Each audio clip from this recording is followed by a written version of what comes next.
Quando eu nasci, a Hungria já estava governada por um governo fascista. Agora, não vamos confundir nazismo com fascismo. Qual é a diferença?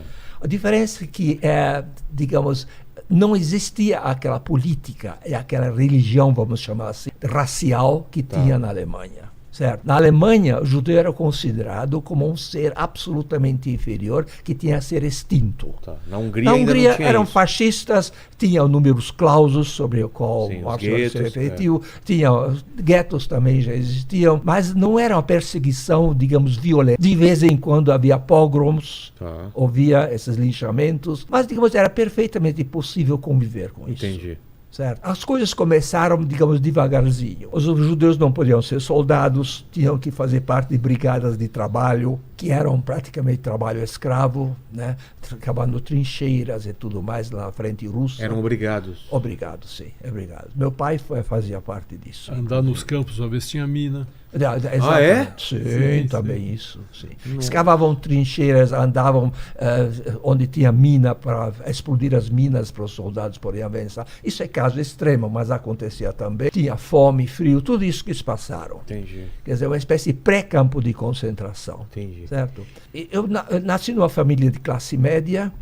Tinha irmãos? Não tinha. Filho único? Filho único, exatamente. Aí as coisas eram aceitáveis, apesar que o meu pai já estava aí na frente e tudo mais, mas aceitáveis até 1944, especificamente fevereiro de 44, quando os alemães descobriram que a Hungria ia pular fora da guerra. Porque a Hungria colaborava com a Alemanha. Na primeira? Na Segunda Guerra Mundial. Na Segunda Guerra Mundial. Eles eram aliados da Alemanha, só que não permitiram, por exemplo, que os judeus da Hungria fossem deportados na Alemanha ou na Polônia em campos de concentração. O almirante Horthy, que governava a Hungria, tinha uma expressão, dizia o seguinte: eu sei, falava para Hitler, eu sei que os judeus são os porcos, mas são os nossos porcos. Então, com isso, ele não deixava que os judeus fossem transportados. E isso criou um atrito entre Hitler e exatamente a Hungria. E em 44, fevereiro, a gente já sabia, todo mundo já sabia que a guerra ia terminar. E a Romênia pulou fora da guerra. Fez paz em separado com a Rússia e com os aliados. Os alemães ficaram muito ressabiados com isso. E os alemães foram pegos de surpresa com isso. Porque a Romênia também era aliado da Alemanha. Ficaram de olho na Hungria. E, de fato, os húngaros também queriam fazer a mesma coisa. Os alemães descobriram, invadiram a Hungria e depuseram o governo Horthy. Em 44. 44 de fevereiro. Depuseram os fascistas húngaros e tomaram o poder. Aí a Alemanha entrou para valer Aí entraram para valer. Aí não tinha mais escapatória. E tinha duas categorias. Os do interior, os judeus do interior, foram imediatamente transportados para a Polônia, a grande, esmagadora maioria deles, porque o transporte era mais fácil, a logística era mais fácil. E outra coisa, uma cidade de 50, 70, 80 mil habitantes, bastava um antissemita para denunciar todos os judeus da cidade. Todo mundo se conhecia. Exato. Entende? Quer dizer, estou falando alegoricamente. Claro. Os poucos bastavam. E então os judeus húngaros do interior não escaparam. Meu pai era do interior. E a família dele era uma família numerosa. Tem os tios, meus avós, penca de primos e daí para frente. Não sobreviveu ninguém, só eu, que estava em Budapeste. Certo. Agora, os judeus de Budapeste tinham mais sorte. Porque a cidade grande era mais fácil esconder, a logística era mais problemática. Entendi. Então, era mais possível, mais viável sobreviver do que mas no também interior. tem uma parte logística, só dar uma explicação. Como assim? Mais ou menos 400 mil judeus viviam em Budapeste ou perto. Os outros 400 mil que viviam no interior, como ele falou. Tá. Então, os 400 mil judeus do interior foram logo mandados para Auschwitz e mortos em 4 meses. Os trens chegavam, os judeus iam direto para a Câmara de Gás. 400 mil judeus húngaros foram mortos em 4 meses. Em Budapeste, eles estavam cercando os judeus, colocando em guetos, escondidos, onde ele vai contar, que seriam transportados depois. Sei. Não deu tempo porque a guerra acabou. Estava na fila. Mas é claro, estávamos na fila. Isso é questão de tempo apenas. Mas vocês tinham essa noção de que o relógio estava andando, ou vocês estavam tão dentro do problema que não conseguiam? Sabiam, por exemplo, dos 400 mil que tinham sido mortos, ou isso não chegava? Chegava a notícia, sim. Alguns acreditavam, outros não. Ah, é? Sabe como é? Porque não saía no jornal isso, né? Não tinha... Não, claro que não. Era como? Era boca a boca. Então, isso que ele fala... tinha gente que conseguiu, tinha um gueto, vamos dizer, tinha um gueto na Polônia. Certo. Os judeus estavam presos e iam aos poucos sendo transportados de trem para os campos de extermínio ou trabalhos forçados. Às vezes alguém conseguia fugir. Se ele ficasse no meio dos cristãos, ele seria preso de novo. Então ele fugia do vagão ou do campo e voltava para o gueto, para ficar entre eles. E ele falava, olha, a gente não pode entrar no trem porque estão matando a gente assim, assim, assim. Muitas pessoas, como ele diz assim, pô, esse cara tá louco, não é possível. Outros queriam não acreditar.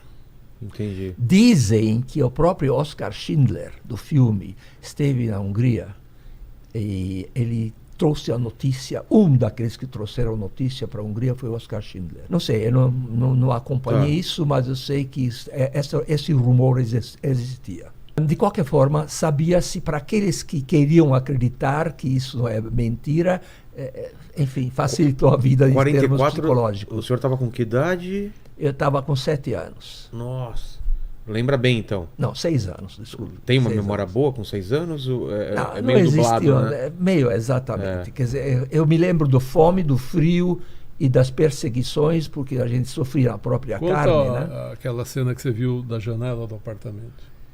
Como? Bom, o negócio é o seguinte, é difícil falar sobre isso, sabe? Tinha 3 formas de os judeus se comportarem em Budapeste. O primeiro é ir para o gueto, que os alemães queriam. Mas a gente já sabia, muitos de nós sabíamos, eu era criança, mas quando eu digo nós, minha mãe e tudo mais, que aquilo era um meio caminho para o campo de concentração. O segundo era o seguinte, esconder-se em algum lugar. Mas quem ia arriscar-se de perder a casa? Quer dizer, porque ser se morto esconde, e a família... ele também é morto. Sim, e não só ele, mas a família toda ia ser exterminada. Então isso também era uma opção quase inviável. A terceira opção era o seguinte, os países neutros na guerra, Suécia, Suíça, Vaticano, inclusive Espanha, eles alugavam prédios e casas e ponham sob proteção consular essas casas. Então, eles punham lá um funcionário da embaixada ou do consulado e deixaram quem pudesse entrar, deixaram entrar, davam uma espécie de passaporte especial e são os perseguidos políticos judeus e assim por diante que iam ter abrigo nessas casas. Quando queriam, respeitavam. Mas quando também, não queriam, às vezes, não entrava e não exatamente. Mas existe um país que eles respeitavam. Qual? Era a Espanha. Por quê? Pelo seguinte, porque os outros países eram neutros na guerra. Mas a Espanha, eu digo Francisco Franco, que era o ditador da Espanha, né? E aquele filho da mãe do Francisco Franco, que o Deus o tenha, ele foi o único a reconhecer o governo nazista da Hungria. O governo que os alemães impuseram na Hungria depois da invasão, o único país que o reconheceu isso. Então ele era aliado. Neutros na guerra, mas ao mesmo tempo reconheciam. Entendi. Então esses prédios ou casas da Espanha eram mais respeitados do que outros. Não quer dizer que o respeito era total, mas mais respeitados. Nós conseguimos abrigo na casa da Suíça. E lá, condições infernais. Basta dizer que uma casa onde cabiam talvez 30, 40 pessoas, entraram 200, 300. Nossa. Nós tínhamos, portanto, digamos, períodos que podíamos ir dormir. Crianças, adultos, tudo junto. Tudo junto. Então, por exemplo, o meu grupo era das 8 às 10h30. Então, dormi. Depois tem que levantar, ficar de pé ou sentado, talvez sentado, mas de pé geralmente, e o outro grupo ia dormir. E agora, tenta explicar isso para uma criança de 6 anos. Nossa. Você entende? Não sei como minha mãe conseguiu, mas conseguiu. O fato é o seguinte, que então estávamos nessa casa da Suíça, mas sabíamos que a Suíça era muito pouco respeitada. Nós queríamos ir para a Espanha, para a casa da Espanha. E minha mãe conseguiu isso. Conseguiu uma longa história que não posso contar agora, mas é uma longa história onde, como o jeito que nós conseguimos isto de um passaporte, um abrigo na casa desse consulado. E fomos para lá. E já as condições eram um pouco melhores lá. Menos gente mais culto, civilizado, porque era mais difícil entrar lá dentro, né, na Espanha.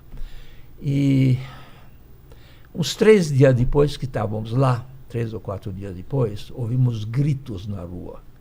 Era alto inverno, tudo congelado, condições... Alto inverno quase na Europa 30 abaixo de zero, 30 né? graus abaixo de zero, coisas assim. Ouvimos gritos, a gente corremos para a janela e vimos todo o prédio da Suíça, onde saímos 2 dias antes, sendo levado para o Danúbio, para serem fuzilados no Danúbio. Todo o pessoal que estava lá dentro? Tudo. Crianças que eu conhecia, eram meus amiguinhos, tudo mais. E enquanto andavam, eles não tinham nem tempo de se vestir. Crianças sem chinelo, sem sapato. Naquele menos 30... E o pé congelava. Os nazistas tocaram eles para frente. A rua estava cheia de sangue. E de pele de carne de crianças que não tinham condições de vestir sapato nem chinelo. E foram mais. Lá eles amarrados, isso eu não assisti, mas eu sei que acontecia com eles. Eles eram amarrados em grupos de 10, com arame farpado, que nem buquê de flores, Sim. com arame farpado, ou levava o tiro na cabeça. E o conjunto era jogado no Danúbio. Meu Deus. E então morriam todos, naturalmente. Então nós sobrevivemos por causa de alguns dias. Em Budapeste, se não me engano, tem umas botas, né? Sim. É um memorial, que lembra na margem esse do Danúbio. Lembra porque os judeus eram lançados no rio para morrer afogados. E tiravam sapatos. Então tinha os sapatinhos de bronze lá na beira do Danúbio, que é um memorial muito bonito. Cara, que história. Pois é, então isso foi salvo por 2 dias. Por 2 dias, exatamente. E de que jeito, né? Então, isso que era uma das minhas histórias que eu tenho para contar sobre os problemas que houve. Depois,